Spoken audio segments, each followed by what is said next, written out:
Hi, welcome to Budget MTG Decks. All magic fun, all cards under $1. I'm David. I'm Stefan. And today we're going to be looking at all the black cards in Dominaria. We're gonna evaluate them for limited, like draft or sealed, like your upcoming pre-release, where you get 6 packs of Dominaria and 2 promos. Pretty sweet. And we're going to be evaluating these cards according to our 3-tiered system. Tier 1, these are our bombs, our unconditional removal. These are the cards that are going to be winning us the game. Tier 2 cards are really good. They push us in a color or auto-includes if we're already in that color. Tier 3 cards are our filler cards. Make sure we have a nice smooth mana curve. And the rest of the cards are either bad or too situational. So we're going to put those aside. So without further ado, let's have a look at all the common cards. Our first common is Blessing of Bells Unlock. It's a black instant target creature +2/+1 until end of turn, and if it's legendary, it also gains lifelink until end of turn. But for 1 mana, +2/+1 instant speed's already good enough. So tier 3. Yeah, decent combat trick. Yeah. Stronghold Confessor is next for a single black mana. It's a 1/1 human cleric, which has menace.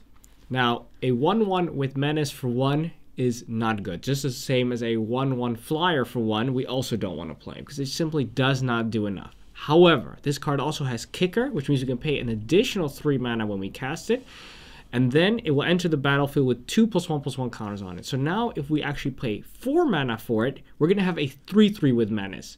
4 mana, 3/3 menace. That all of a sudden is really, really good. So we're going to put this in tier 2, but with the caveat that this must exclusively be cast for 4 mana and not for 1 mana. Yeah, like we said before, 4 mana, 3/3, that's already tier 3. And then with the menace, just push it into tier 2. Yeah, exactly. So put this when you're putting your cards according to mana cost, just put this one in the 4. Yeah, you never want to play the 1. Fungal Infection, 1 mana, 1 black, instant, target creature gets -1/-1 until end of turn and create a 1/1 green supporting creature token. I really like this one, instant speed, 1 mana, give something -1/-1. If only 1 toughness or anything just kills it, it's a good combat trick.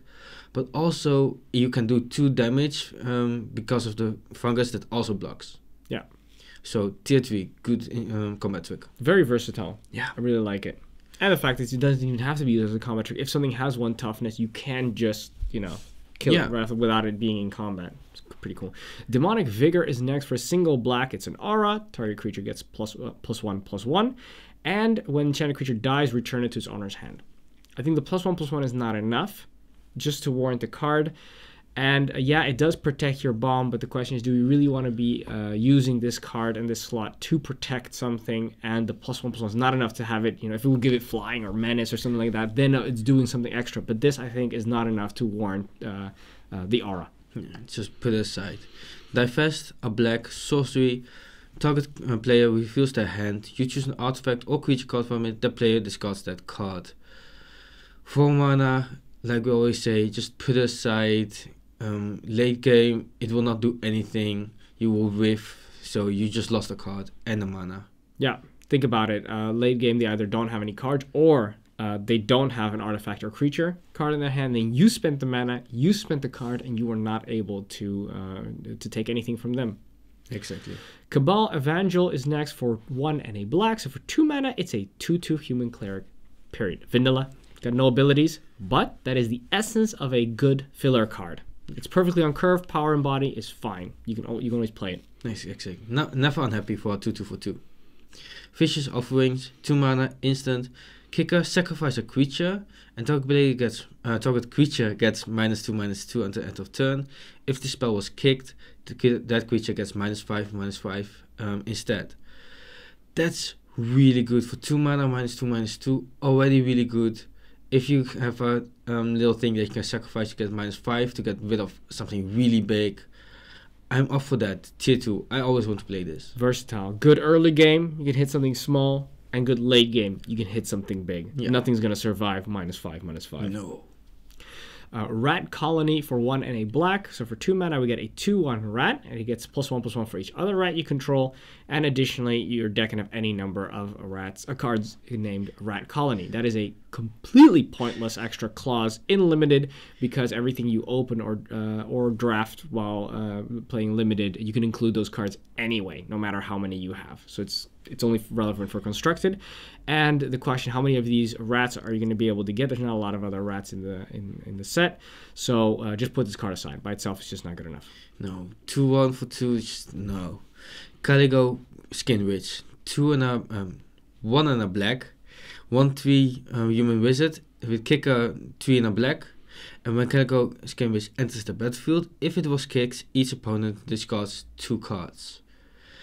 2 mana 1/3, already decent, good filler. And late game, if the opponent has like 2 cards or whatever, you can still kick this and make them discard a card. I think if I draw this late game, I can still kick it, let them even discard 1 card. That's actually good enough. Then they lost their 1 card. You don't have to choose, is it the creatures, the artifact. You don't care, they're gonna discard it. Yeah, this is the essence of one of those cards that is excellent because it's good early, it's good late. Early, it's a 1/3 which blocks the bears. Late, it's a chump blocker which also denies your opponent the 2 cards that they might have been holding up. Something good. Then we move on to Drudge Sentinel for 2 and a black. So for 3 mana, it is a 2/1 Skeleton Warrior, which we can pay 3 mana and tap it to give it indestructible at the end of the turn. I say put it aside. The body is not great. And the fact that, once again, just like with counter spells, you need to keep that mana open the whole time to be able to even block, and it probably won't kill anything, so it's just denying, slowing down the inevitable. It won't push you back into any winning position. So I'd say, yeah, put it aside. Deathbloom Talit, 2 and a black. It's a 3/2 fungus. When he dies, create a 1/1 green supporting creature token. It's a 3/2 or 3. Already decent filler, and when he dies you get a 1/1. That's already pretty good, so just good filler. Yeah, I like it. I would always play this decent filler card. Soul Salvage for 2 and a black. So for 3 mana, it's a sorcery. We're going to return up to 2 target creature cards from our graveyard to our hand. In limited, we want to be drawing cards. Why? Because it always guarantees we're drawing cards. Even scrying allows us to dig. This seems the same, but it's really not, because it really requires that you have stuff in your graveyard. And you might think, it's limited, we're killing stuff all the time, but there's going to be a lot of scenarios where you just don't have either the stuff you want in your graveyard or just nothing in your graveyard at all. And then it's really doing absolutely nothing. So better than just get something that just draws you something, or just something else, just a creature removal, anything else pretty much. Like we always said before, most of your deck will be filler cards, won't be the cards that you really want to get back anyways. Yeah. So you really have to have those cards you want to have died, and then like, oh, then I can get it back. But if you have the point, that's just too late already. Yeah, because you've already drew it, you've played it, it's been removed. Now you finally can do something. You get it back. Now you got to play it again. Too many hoops. Exactly. You're dead. Talent only 4. 3 now black. It's a 3/3 fungus. 4 mana, 3/3, already good. Yeah. 1 mana, sacrifice another creature. Talent only 4, gets +2/+2 until end of turn. If a spawning or sacrificed away, you gain 2 life. So that's already really good. Like pumping us some power toughness for sacrificing something. You always have that option, so you don't have to do it, but if you do, it's just insane, and it will make blocking and attacking really difficult for the opponent. Yeah, the threat is always present. As long as you got just 1 mana, you can attack with impunity, because people think, okay, what am I gonna do? Okay, am I gonna block it? It's got the potential to become a 5/5 if they just sack another creature. You might not want to do that, but then I gotta lose my big creature. Then I might as well just chump block it with something that's just a 1/1 or a 2/2, and then you don't have to do it anyway, or it gets through. You dealt 3 damage for free. A lot of scenarios where it's all in your benefit. Exactly. Yeah. Dark Bargain is next for 3 and a black. It's an instant. We're gonna look at the top 3 cards of our library, put 2 of them into our hand, and the other one into your graveyard, and then it's gonna deal 2 damage to us. Okay. Tier 3, filler card. Why? Instant speed. It draws us cards. The 2 damage negligible, you can just, that doesn't really matter that much. And of course, we do get to look at 3 cards and grab 2 of those. So it kind of gives us a little bit more than, for example, Divination, which just gives us the top 2. Now we get to look at the top 3 and grab 2 of those. So yeah, okay, filler. Yeah, instant speed, doesn't really matter too much, but it's something. Eviscerate, 3 and a black, sorcery, destroy target creature. Elegant, simple, tier 1. Yeah, I mean, it's no murder, but it's still pretty damn good. Then we move on to Cabal Paladin for 3 and a black. So we got a 4/2 human knight. Whenever you cast a historic spell, so remember that is a artifact, legendary, or saga, it's going to deal 2 damage to each opponent. Now, I'm going to say put this one aside. You may say, yeah, but it's got 4 power. That's true, but it also has 2 toughness, which means that it will die to bears. It will die to 2/2s. And having us trading our 4 mana card for somebody else's 2 mana card is simply unacceptable. And the incidental time when you will be playing an artifact, a legendary, or a saga and dealing those 2 points of damage is just not worth it. No. Windgrace Acolyte. 4 and a black. It's a 3/2 cat warrior with flying. And when it enters the battlefield, put the top 2 cards of your library into your graveyard and you gain 3 life. The milling, not really important. Gaining life, not really important. 3/2 flyer, 5 mana, bit steep, but still good filler. Yeah, it's still okay because of that 3 power in the air. Exactly. That still makes it an okay filler. Feral Abomination for 5 and a black. So for 6 mana, we get a 5/5 Death Toucher. Now, I loves me some Death Touchers. You do? I really do. I love my 1/1 Death Touchers probably more because they're super cheap. But this, as far as a bomb is concerned, yes, it will always kill whatever it's hitting. And 5/5 is simply nothing to sniff at. So I would have maybe preferred it would have had some form of evasion, trample or menace or something like that. But still, the Death Touch is very, very strong. Tier 1, they have to answer it or else it's killing something every turn pretty much. Yeah. That is the last of the commons. Let's have a look at the uncommons. The first of our black cards is Knight of Malice. For 1 and a black, it's a 2/2 human knight with first strike. Now, I've already seen the white counterpart of this guy, and it is just as good. It's got hexproof from white in this case. The other one had hexproof from black, and of course, it gets +1/+0 as long as the player controls a white permanent. So it doesn't get bigger if there's more. It just gets the +1/+0, but still, having that potential 3/2 first striker is insane. And if you don't, still 2/2 for 2 with first strike is super, super good. Always played in black. Yeah, I was like, even without it, it's really good. Absolutely, it's super good, yeah. Tier 2, I always want to play this. Cast down, 1 and a black, instant, destroy target non-legendary creature. It's removal, it just destroys something for 2 mana, instant speed, but the non-legendary clause is important because a lot of things are legendary and that means a lot of things you want to destroy, the bombs are legendary, so you have to watch out for that. But even without, it's still good removal. Tier 3. Normally put it in tier 2, but there's just so much legendary stuff, and we're not saying that they're going to have more legendary than non-legendary. They're going to have way more common, so they're going to have way more non-legendary, but the stuff you want to use your removal on, that has a higher percentage chance of being legendary. Exactly. That's why tier 3. Whisper Blood Liturgist for 3 and a black. So for 4 mana, we've got a 2/2 human cleric, and we can tap it and sacrifice 2 creatures to return target creature card from your graveyard to the battlefield. We're going to put this card aside. Why? The body is insufficient. Additionally, for it to be able to do anything, you need this creature plus 2 more creatures that you happen to also not need, and you need to have something which is much better than both of those, which has to have already died before and gone in the graveyard. Now, that's a lot of hoops, and I don't think you want to be jumping through that. However, black-white token decks in Commander are going to love this. This one can kill itself, though. Yes, you're right. It can kill itself. Sure. Yeah. Talet Soothsayer. 3 in a black. It's a 2/3 fungus. For 2 mana, sacrifice a creature, draw a card. Its body is a bit meh. Sacrificing something that you won't need later in the game. I actually like that ability, and because of that, tier 3. Yeah. Because drawing cards is important. And it's only 2. Normally you would see this it would cost about 3 mana or something, but the fact that it's only 2 mana, instant speed, you can block with that creature, sack it, you didn't take the damage, you drew a card. There's still quite a lot of stuff you can do, and a 2/3 can still stop you from attacking with at least their bears, with at least their 2/2. So it's a decent filler. It is. Chainer's Torment for 3 and a black. It's a saga. When it first enters the battlefield, when you play it, we're going to deal 2 damage to each opponent. We're going to gain 2 life. Okay, and then we're going to do it the next one. We're going to do it again. And then finally, we're going to create an XX black horror creature token where X is half your life total rounded up, and it deals X damage to you. So basically, we're going to pay half of our life to create a creature of that power and toughness. Yeah. That's essentially what it is. the chance that you do this, if you do it very early on in the game, well, it won't be super early because it's 4 mana, but let's say when you still got a lot of life, you're dealing tons of damage to yourself or a creature that could be removed in one go. You really put yourself in an ugly situation.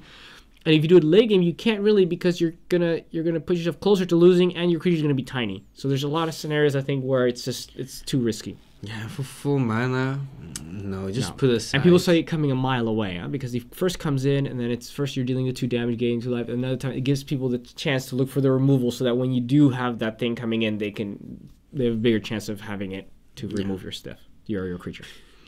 Settle the score. 2 and 2 black, sorcery, exile target creature, put 2 loyalty counters on a planeswalker you control. Planeswalker, we don't really care about that. Like, there's a small chance that we'll see it. But for 4 mana, exiling a creature, tier 1, play it. This is a conditional removal. Yeah. It's great. It's awesome. It's super awesome. Yeah, tier 1 removal. Perfect. The Eldest Reborn for 4 and a black is another saga. This time when it enters the battlefield, we're going to put a saga counter on it, lore counter on it. Each opponent sacrifices a creature or planeswalker. Okay, that's pretty sweet. It comes in turn 5. They got to lose something. We don't get to pick what it is. That's kind of meh. Then the next turn, each opponent discards a card. Okay, we gotta hope that they have a card that's relevant. Could be that they're in top deck mode, that it doesn't do anything. And then finally, after turn 3, put target creature or planeswalker card from a graveyard onto the battlefield under your control. Okay, now that is pretty sweet because there's of course a chance they got rid of something good, but additionally you also still have 2 turns before this goes off to remove something great that they have, and then when the third lore counter gets put on, we're going to get that best thing that has been removed. So is it always going to be awesome? Is it an auto include? No, because there's still going to be some scenarios where it's just not going to get you something. It will always get you something, but it will not always get you the best thing. Yeah, I mean, it always like sacrifices a creature, it always removes something. Discarding cards maybe, and then you get something back. So it will always do something. It will take a bit, but it will always do something. Yeah, but it's not, turn 5, this is going to win me the game. Exactly, and that's why tier 3, if you don't really have anything, removal, something. It kind of takes up a removal spot. Yeah. Yeah, but not a good removal spot. Exactly. And if you have a removal spell to destroy something, to get it back, don't settle the score because that exiles. That's also good point, yeah. That's also something you really don't want to exile it. Sure. For once. Jargon, Glutton of Urborg. 4 and a black, a 9/3 Fog Spirit. 5 mana, 9 power? That's insane. Of course it dies to 3 2s or 3 1s, but if you can play around it a bit, it does so much work. Yeah. It's kind of like a bomb in a sense that if people don't answer it, it will be able to kill everything that it hits. It's not kind of a bomb. It is a bomb. It is a bomb. It is a bomb. You're right. It is a bomb. But because the problem with bombs, usually they have either the evasion or they have really high toughness, so it makes it really hard to kill. This one has relatively low toughness, but it doesn't have toughness 2, which is the biggest problem, which, against bears getting removed. And this, if you double block it immediately, they're going to lose both those creatures. Guaranteed. So, and 5 mana is not, if it would have been 6 mana, I would have been like, maybe I'll want to say something else for 6. But 5 comes in early enough that if they don't have something decent, you're going to be doing so much damage that I think it's worth the risk. Yeah. And the thing is, like, it's more of a glass cannon, so, like, high risk, high reward. And I actually really like it as a tier 3, like a... Yeah. If you're searching for something to top off your curve to get a big creature, this is what you're searching for. Yeah, it's pretty cool. Final Parting for 3 and 2 blacks. So for 5 mana, it's a sorcery. We're going to search our library for 2 cards, put one of them in our hand, the other one into our graveyard, then shuffle our library. So it's a tutor. It's basically another copy of either our bomb or our unconditional removal. We are paying this. We're not paying the card where we get that unconditional removal or bomb instead, but we are spending the turn doing that. Which is okay, filler card. It is. It's a good filler card. Yeah. You have to put something in your graveyard, but that doesn't matter. No, but also like a bit of deck thinning and remove something. Like I don't need this anymore. So that's also nice. Yeah, cool. Lingering Phantom, 5 and a black. It's a 5/4 spirit. Whenever you cast a historic spell, you may pay black. If you do, return Lingering Phantom from your graveyard to your hand. That's really nice. If you play a historic spell when it died, then you can play only one extra. Normally it's a lot more. For only one, I'm happy with it. And you can get it back in your hand, and that means that just incidentally they can't really get rid of it. Yeah.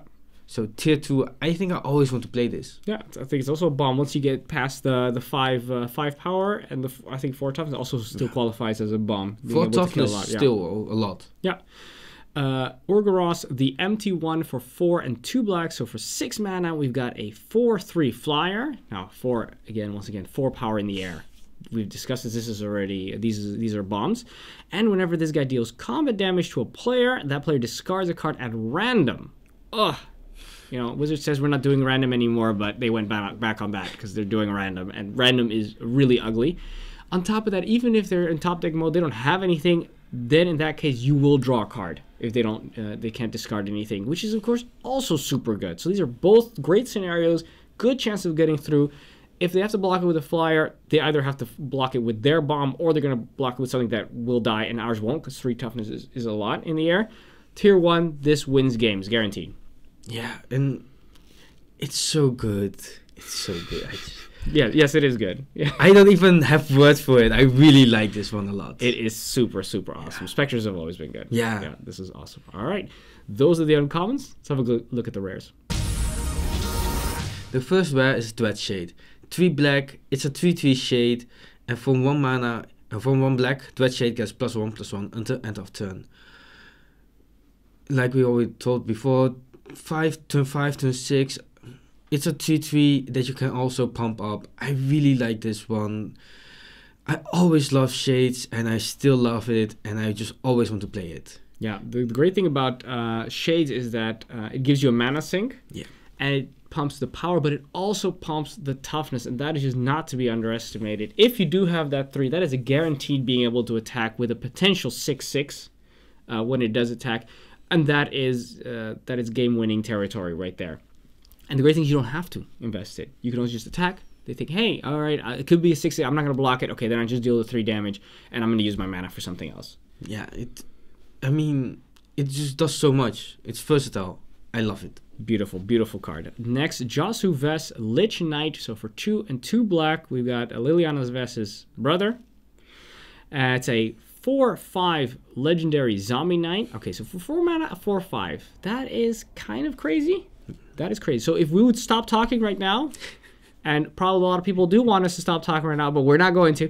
If we would stop talking right now, that would be great. That would be fine already. Awesome that bomb. would be already fine. Awesome bomb. However, it also has menace, which means that it's got built-in evasion. We're going to be attacking with a 4/5, and they got to block with at least 2 things. Both those things are going to die, and good chance Josu Vess is not going to die. So that is crazy. Got the evasion built in right there. And then finally, should we have a stupid amount of mana, and stupid is defined as 10 or more, then we can kick it for an additional 6, so paying 10 mana. And then not only does it come in, we've got the 4/5 with menace, but it also comes in with 8 2/2 black zombie creature tokens who also have menace. So yes, is there a chance that we get to 10? I think unlikely, because we've already looked at the blue card as well. Yeah. That is also fairly unlikely. We're not going to count on that. Even if we don't, if we just on turn 4, we play a 4/5 with menace, that is game. Tier 1, you won the game. Yeah, you just want to play it for 4, but if I draw this one, the blue one, okay, but if I draw this one, I really want to try to get to 10. Yeah, you do that. I'm just going to play it on turn 4 and win a few turns later while you're still looking for the mana for turn. But trust me, when I get to 10, yes, yes, okay. Unlikely, but it's spectacularly awesome. It's so card. really good. This card will win you the game. Yeah. White of Belzenlock, 2 and 2 black. It's a saga, and when it comes in, you create 2 0/1 black creatures, and the second turn also, and the third turn, you create a 6/6 black demon creature token with flying, trample, and at the beginning of your upkeep, sacrifice another creature, but if you can't, you deal 6 damage to you. 6/6 trample flyer. You already got 4 jumpers, 4 sacrifice fodder. I mean, this will win you the game. For 4 mana, tier 1. It is an insane clock right there, yeah. If you pop this down, you got the 2 things. Let's say you're in an ugly situation where you're losing and you need to block. Let's say you pop this down. Immediately you've got, for that 4 mana, you've got 2 chump blockers. You're going to use one of those to make sure you don't take the lethal damage. Then the next one, you get another 2, so you've got 3. Use another one to chump block, so now you've got 2. And then you've got your 6/6. And then next turn, you're going to chump one of those. You can attack once. You sacrifice the other one, attack again. So that's basically guaranteed 12 damage before you start to lose anything. And that is also including the chump blocking 2 turns before that. And still, like, if it does 6 damage to you, then you can still attack with a 6/6 flying trampler. Yeah, so you probably push yourself ahead. All you need to do is be ahead. You can still win the game at 1 life. Yeah. Next is Yawgmoth's Vow Offering for 4 and a black. It's a legendary sorcery, which means once again we need to have a legendary creature or a planeswalker under our control to be able to cast this. If we do, we could put up to 1 target creature or planeswalker card from a graveyard onto the battlefield under our control, and then destroy up to 1 target creature or planeswalker, and then we're going to exile this card. Okay, so once again the effect is good, but it has to be good because it's unlikely we'll be able to play it. I think, once again, as with these legendary sorceries, put it aside because it's just too many chances of feeling bad. Exactly. Lich Mastery, 3 and 3 black, legendary enchantment, it has hexproof, and you can't lose the game. If it only stopped here. Then we should really stop talking there, yeah. Well, the thing is that next class also pretty good, actually. Whenever you gain life, draw that many cards. So yeah, that's where we stop. Now you should really stop, though. But we can. That's the whole point. Whenever you lose life, for each 1 life you lost, exile permanent you control, or a card from your hand, or a card from your graveyard. And when he leaves the battlefield, you lose the game. So this is the last thing you want to exile, and then you lose the game. It just put aside. You play this on turn 6. You're not playing a creature. You get attacked. You lose a couple things. Then you keep on losing. Permanents or stuff from your graveyard, but yeah, once that's empty, then it's stuff from your hand or battlefield, and you don't want that. And if you can't gain any life, which you can't really count on, then you're not doing anything because you're not drawing cards. So just put it aside. What would make it playable if it would have a built-in engine to draw those cards or at least gain that life. But it doesn't, which is unfortunate. If only. Yeah, Kazarov Sengir Pure Blood, not Blue Blood. Or it could be Blue Blood. You don't know how honorable this guy is. So for 5 and 2 blacks or 7 mana, that's a lot. We got a 4/4 flyer. Okay, good. We're happy with that. And additionally, whenever a creature an opponent control is dealt damage, we're going to put a +1/+1 counter on this guy. So that's not only because we've got the Sengir Vampire, which only does it when it deals damage itself, but this one is whenever just anybody deals damage to the opponent's creatures, then this guy starts to grow. And additionally, if you're also in red, we could pay 3 in a red to deal 2 damage to target creature.